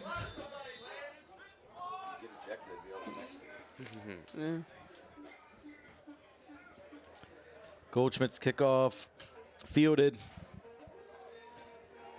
As we see a flag come in. Another good return by Simmons. Kickoff by number 80, and then Goldschmidt returned by number 1, Cortland Simmons. Flag on play.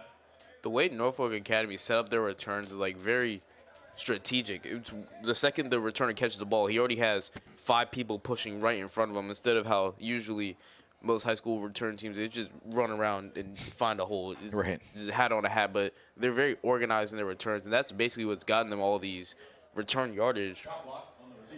The offense just hasn't been able to do much with the return yardage that they're given.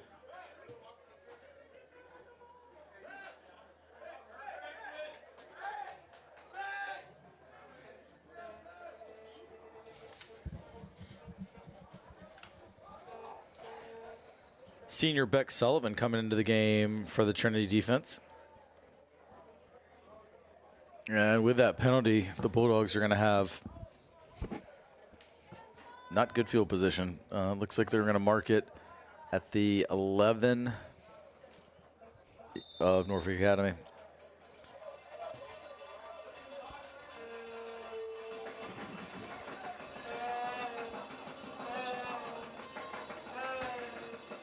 Go with a direct snap to the running back. But Titans defense read it well and tackled him for a gain of just about 2. Carried by number 14, Frederick, for a gain of 2. Second down. Yeah, that was kind of a clever play. The quarterback in the shotgun jumped up as if it had been snapped over his head, but it actually was a direct snap to tight end Ryder Rainey, and Titans really did well to keep their discipline. That is incomplete. KJ Harris broke it up, and KJ rolled a few times there. I was worried he was in pain, but I think he maybe just a little frustration, maybe a little drama from KJ. It's the first time for everything. Yeah. All right, going to be 3rd and about 8. Yeah, the trick play you were referring to earlier is really just like to try and catch the defense, be like, oh, the ball's over there. But it really doesn't work because all the players really have their heads down on the snap, and so they're not going to notice that the quarterback is jumping up and like, oh, the ball's over the head. But it's still a good effort. Good effort, and a lot of backup players are in, and there's one of them, Clay Pruitt, putting pressure on the QB, and that is intercepted. Intercepted by Marquez Bullock. Marquez Bullock, but good pressure was applied by Clay Pruitt, senior number 33, and we see Clay Pruitt, Beck Sullivan, Colton Knight, guys who aren't starting players for the Titan defense, playing some great reps here.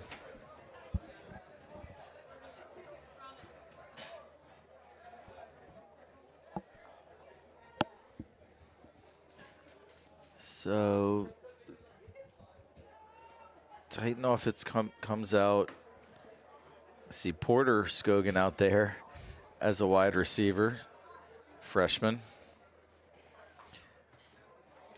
as well as Caden Harris. Run to CJ Gray. Strong run of about 8 or so yards by CJ.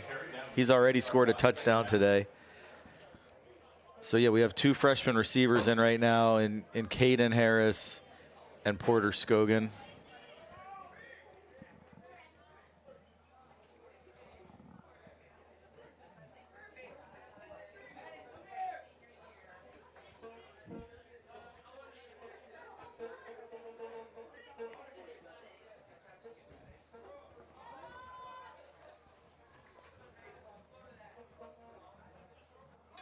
Toss to CJ Gray.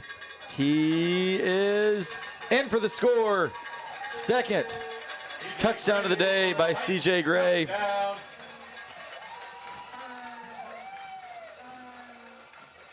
And that makes it 54-7. I believe that was the final the last time these teams met back in 2022. It was a great piece of running there by CJ, though. Took the toss, and like I said, they try to get CJ to the outside, whereas Carson Parks is more up the middle. CJ is an outside-type runner, and he found a hole. He's able to weave in and out of traffic and jump over a swinging arm to score that touchdown. That was a really good kick by Evan. It was a really good kick by Evan, which is great to see because obviously his previous extra point was blocked. So, you know, you don't want all week if you're Evan in the back of your head that, not that it was necessarily his fault, it just wasn't great blocking and the Bulldogs made a good play on it. But I like the fact for Evan that his final kick of the game, well, potentially, I mean, there are 7 minutes left, so it's, you know, it's possible he could have another extra point attempt. But what's likely to possibly be his last kick of the game not only goes through the uprights, but that one would have been good from, like, at least I'd say 40 yards out. That may have landed on the softball field. So Evan, no, not quite. Okay. Perhaps slightly exaggerated there by me, but he definitely crushed it.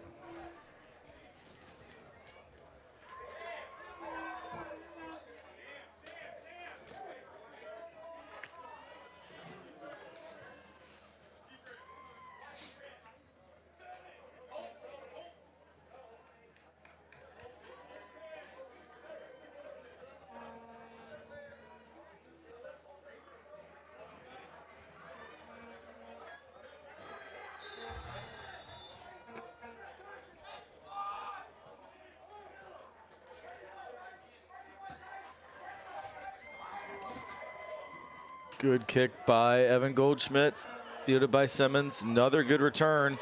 This one could go a long way. Great tackle by Evan Goldschmidt. And Goldschmidt is fired up as he's the kicker. He's not the biggest dude in the world, but, and you know, Simmons is not an easy guy to bring down, as we've seen all day, but Goldschmidt took a great angle on him, and then I didn't think he was going to make a tackle like that. Yeah, great tackle. Like you said, had the angle, ran downfield. You can see TB and DaVon Brown giving him some love. But yeah, that was a great tackle. Yeah, Carson Parks giving him some love. That's got to be a good feeling for Evan. Probably can't quite see it on your screen, but having the All-American DaVon Brown throw his arm around you.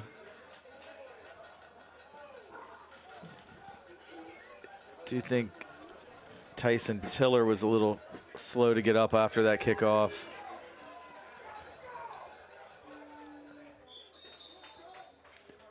Run by number 5, Fox, the 50. Second down. Fox runs it for 1 yard, right exactly on midfield.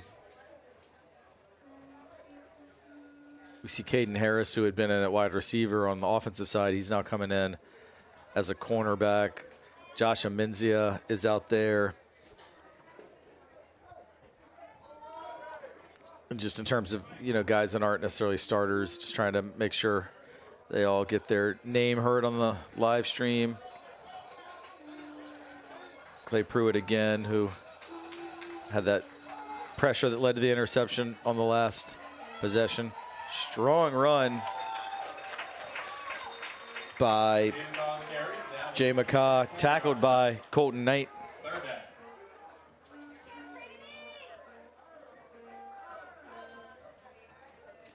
So it'll be 3rd and 3.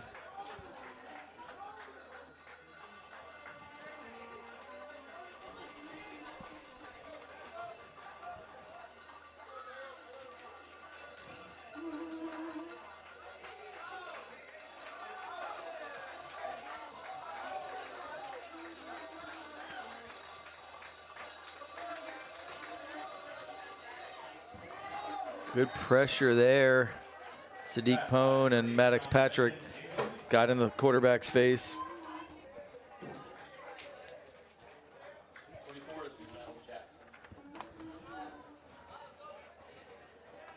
And I think it's, John Benton now playing quarterback for Norfolk Academy. Niall Jackson checks in for the Titans. 4th down, and Titans jump off sides. And he's going to be hearing about this Monday morning from me at morning meeting. Maddox Patrick again jumps off sides on a 4th and less than 5. Yeah, that's a not for the first time this season. Yeah, but Maddox Patrick has been playing good all year, really. It's very hard to block him because he has these long arms that don't allow shorter offensive linemen to even get a hand on him. So he can just take you 30 to the side and go make a play on the quarterback, which we've seen him do time and time again. You know what else we've seen him do time and time again? Good run there by Henry Chesson. There's a few guys on this Norfolk Academy team. Cortland Simmons, Thomas Newman, Reed Fox, Henry Chesson, guys who've really been going both ways and making plays at both ends, and they're in on every single snap. And again, they've had a great season. This is not how they wanted it to end, but they've got a few guys who've really impressed me. There's Chesson again. Good, strong tackle by Caden Harris, the freshman. Yeah, great tackle on that play, able to defeat a blocker. Helped that the running back slowed down a little bit, but ultimately was able to get him on the ground. And are you going to hold the offsides thing over Max's head like the entire rest of the time? Like, he could drop like 45 points in basketball. You're just going to be like, but you jumped off. Probably. But that's kind of like the relationship that Maddox and I have. Is mostly just we make fun of each other. And trust me, whatever I'm saying to him, he's saying worse to me. All right, that was a first down, Dogs.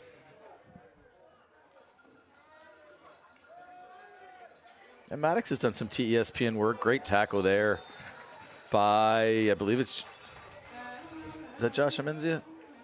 Nah, it's one of the Bullock. 18, not 19. My apologies. Marquez Bullock. But yeah, Maddox has done several podcasts, and I think he wants to work some girls basketball games this year. So he'll have a microphone, and I'm sure he'll say something about my hair or something. Okay, second down from the 30. Clock running to just about 2 minutes to go.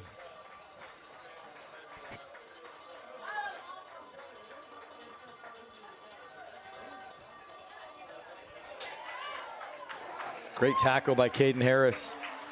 He is really impressed here and shows that he has a bright future in this program. Yes, that's exactly where he needed to be in his cover 2 zone in the flats area. Running back caught the pass, but Caden was perfectly fine with it. He was like, I can go make a tackle here, and stopped him. I think that was only a gain of maybe 1 yard, if that.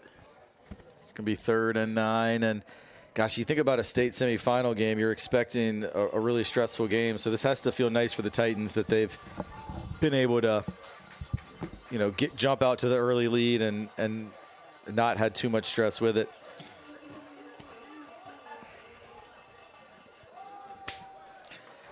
Wow, that's a big-time tackle. Again, it's Caden Harris, and he is showing there's a lot to be excited about in his future. And it'll be 4th down.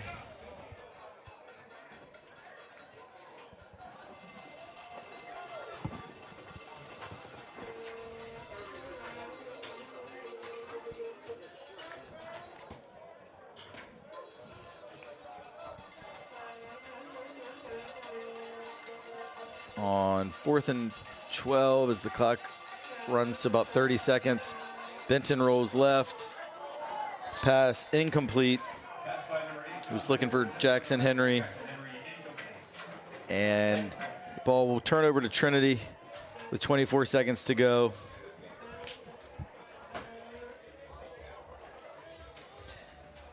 And we've been kind of keeping an eye on the other semifinal. And Benedictine is going to win that one. So it's shaping up for next week. And maybe actually, I think the Titans won't even have to snap it actually because of the running clock. So that should do it. So next week, believe it will be a 1 o'clock kickoff right here at Aycock Stadium, as Trinity Episcopal will host the state championship game against arch rival Benedictine, the Cadets. And if you can be here next Saturday, get to Aycock Stadium.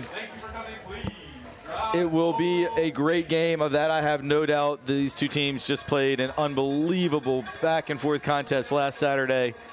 But if you can't, for whatever reason, be here with us, we will have all the sights and sounds for you of the state championship game on TESPN.